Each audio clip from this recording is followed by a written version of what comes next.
everyone, so today I'm filming a video about sixth form and it's actually a Q&A and I'm gonna kind of answer all your questions. So I hope you enjoy it and I hope it's helpful. Obviously in these circumstances it might be a bit different. You guys might be a bit uncertain about things. I've actually finished year 13, although technically I haven't.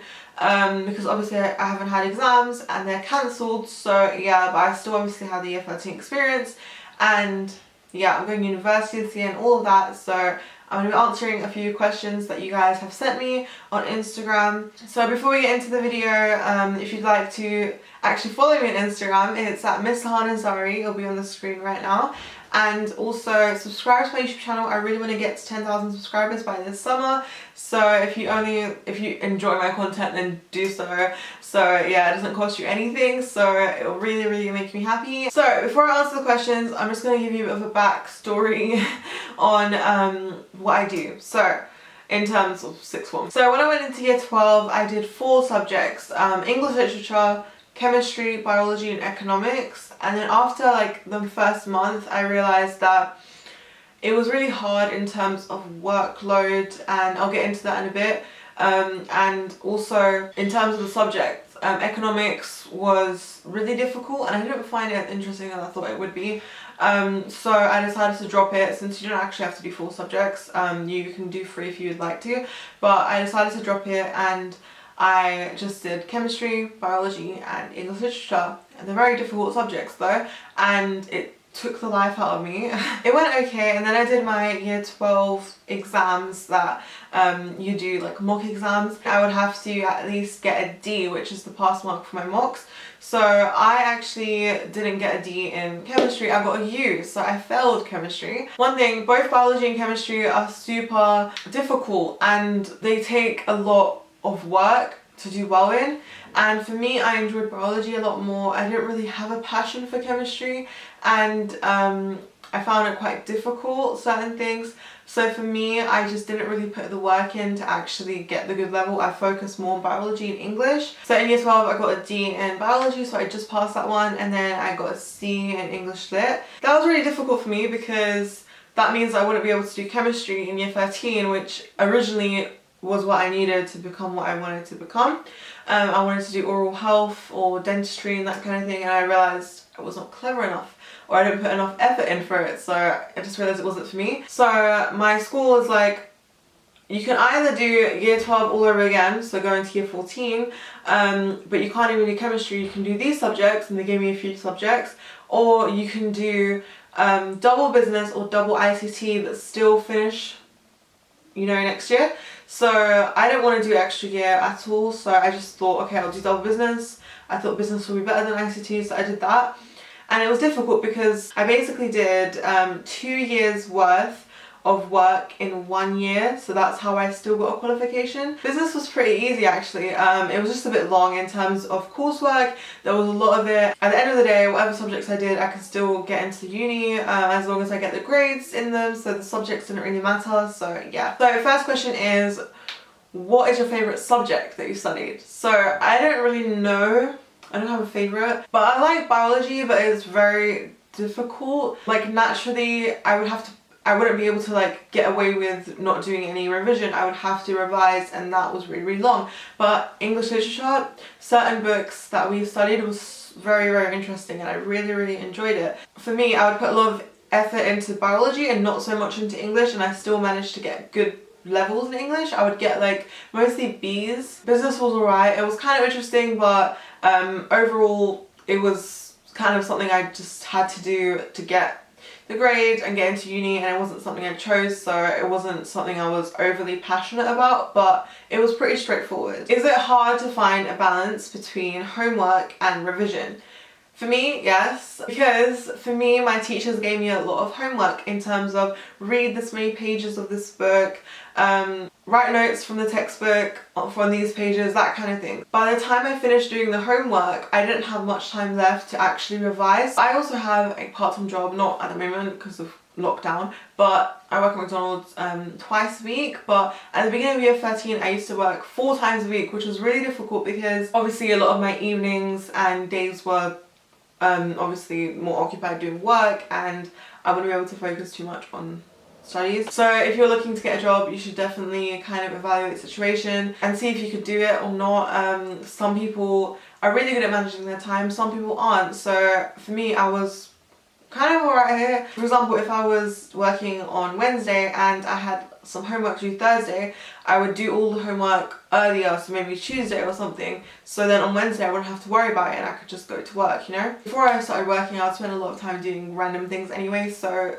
working wasn't that hard for me. Obviously when I did 4 days it was quite difficult, but when I had a couple days it wasn't too bad. Me doing double business, I would not have any free periods, so I would be at school from 9 till 3 every day, which was difficult because a lot of people didn't have to come in for one day, that kind of thing. And by the way, I keep on saying school instead of sixth form, and I'm sorry, but that's what I mean, because I'm at the same place that I was since year 7. So I would be at school for the whole day and then I would have to go work from like 4 p.m. to like 11 in the night, so it was quite long, but if you can manage it then go ahead. Okay, so the next question is, has it sunk in yet that there is no exams? Not really.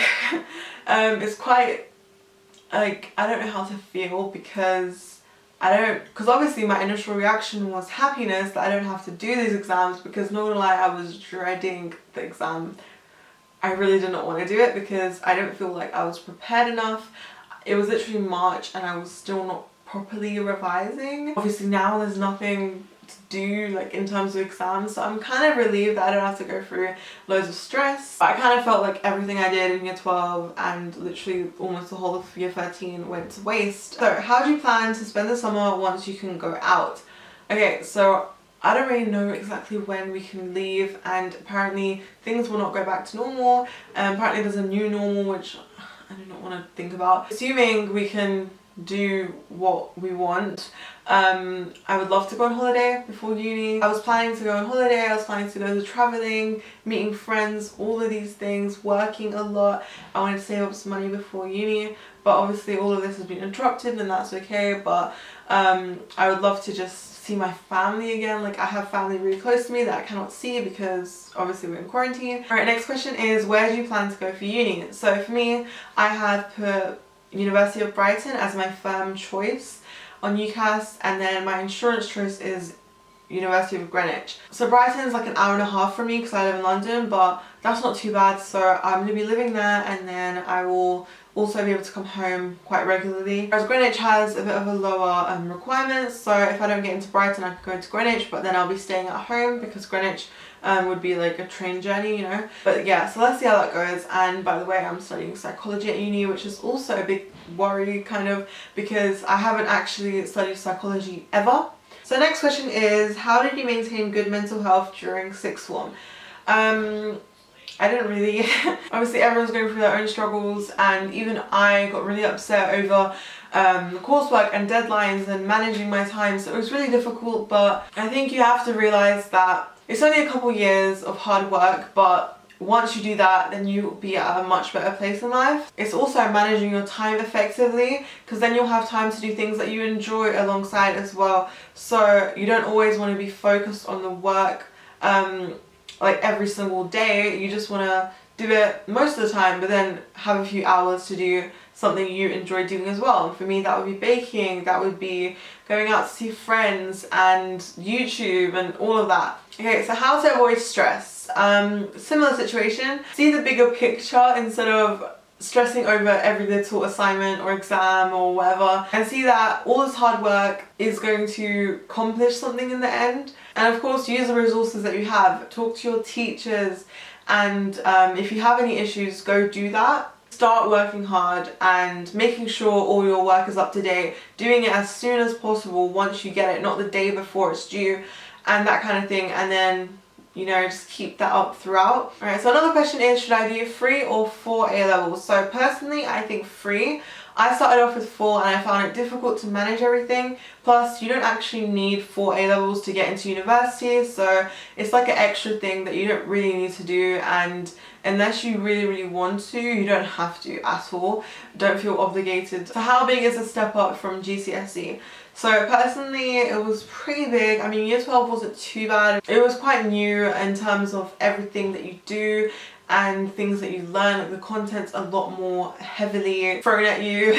It's more in depth. It's a little bit harder to adjust to that straight away, but you'll get it pretty soon. It's not too bad. Do you still have free time? Yeah, I mean, as I've mentioned, I have a job, so a lot of my time is spent doing that, but then obviously I don't revise every single hour of the day, so I would still have time to do the things I like to do. It's honestly just a matter of, you know, doing your work and not procrastinating, because sometimes, for example, when you're doing your work, instead of listening to music and taking a few breaks every now and then, just turn off your music, turn off your phone, focus on that work for like an hour. You'll get a lot more done than you would in a few hours of like, you know, not doing it properly. So that's a good way to manage your time. So yeah guys, that's the video. Hope you enjoyed. Hope this was helpful if you're in year 12 or you're about to start year 12, or even if you're about to start year 13. Once again, if you'd like to subscribe to my channel, please do so down below. And yeah, thanks for watching guys, and I'll see you in the next video. Bye!